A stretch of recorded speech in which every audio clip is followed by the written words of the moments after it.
Assalamualaikum warahmatullahi wabarakatuh. Good morning everyone. We are from Group C.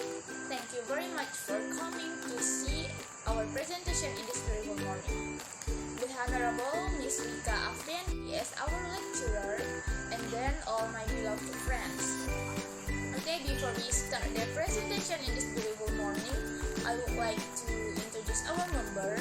The first one is myself, Sita Adila as a speaker 1 and as moderator, and then Raju as a speaker 2, and the last Nabila Anfa as a speaker 2. Okay, let me start the presentation in this beautiful morning about students' need. The first one is students' need. Students come to school with different background, perception, and learning style. First, their backgrounds are their religion, culture, and environment. Setiap siswa memiliki latar belakang yang berbeda. Pertama, latar belakang mereka adalah agama, kebudayaan, dan lingkungan mereka. Indonesia adalah negara multikultural yang memiliki 6 agama dan begitu banyak budaya. Mereka dapat datang dari lingkungan yang baik, yang memiliki orang tua dan teman yang baik. Adapun berasal dari keluarga dan teman-teman yang kurang baik, sehingga mereka akan memiliki kebiasaan yang buruk. Second, they have different perception and background knowledge. Yang kedua, mereka memiliki persepsi dan pengetahuan yang berbeda. And the third, the learning style which are had by the student are audio, visual, kinesthetic, and audiovisual, so the teacher should understand this or to make their class to be good and interesting. Yang ketiga, gaya belajar yang dimiliki oleh para siswa ini adalah audio, visual, kinesthetic, and audiovisual. Oleh karena itu, para guru hendaknya memahami hal ini agar kelas mereka menjadi baik dan menarik. Because students are very different point in their learning, they often have very different learning needs. To address this need, including those of our high-class performing students, quality assessments are required.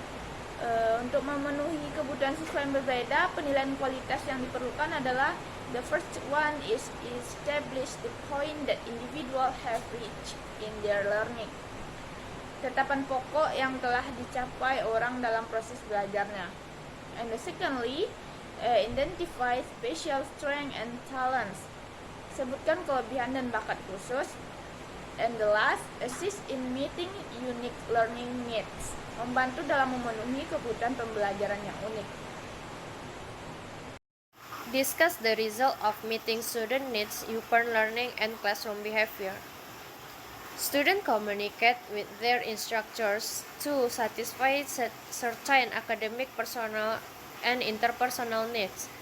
Most teachers attempt to satisfy the academic needs of the students.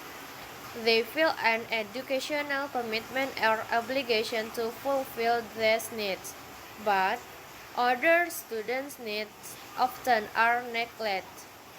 However, some teachers try to communicate with their students to assist them to satisfy their personal and interpersonal needs, for they recognize that if a student's personal and interpersonal needs are not met, the academic needs may never be met either.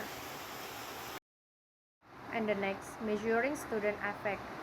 A number of different measures have been developed by research to examine effect in the classroom. For the purpose of this textbook, the measure designed by M. Sikorsky will be used.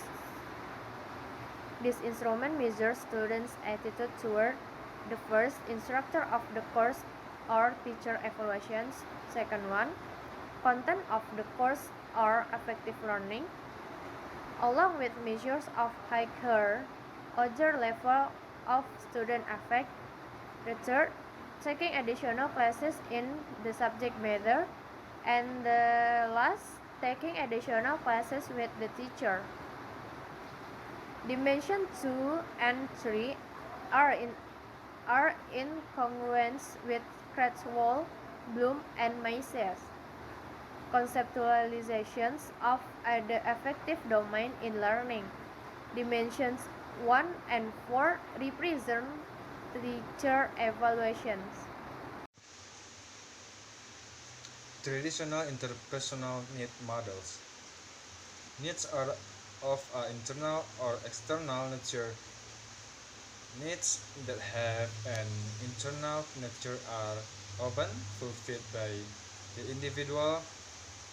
However, needs that have an internal nature are often dependent upon another individual, assisting in the fulfillment of the need. For example, many of our students have not acquired of highly sophisticated models of giving themselves internal rewards.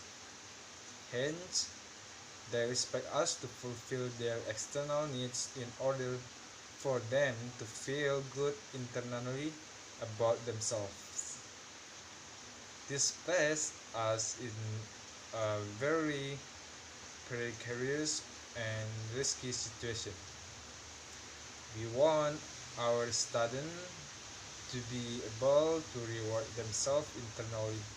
However, many do not seem to be able to do this without first having us reward them externally. Most of us have learned that in order to stimulate a student internal reward system,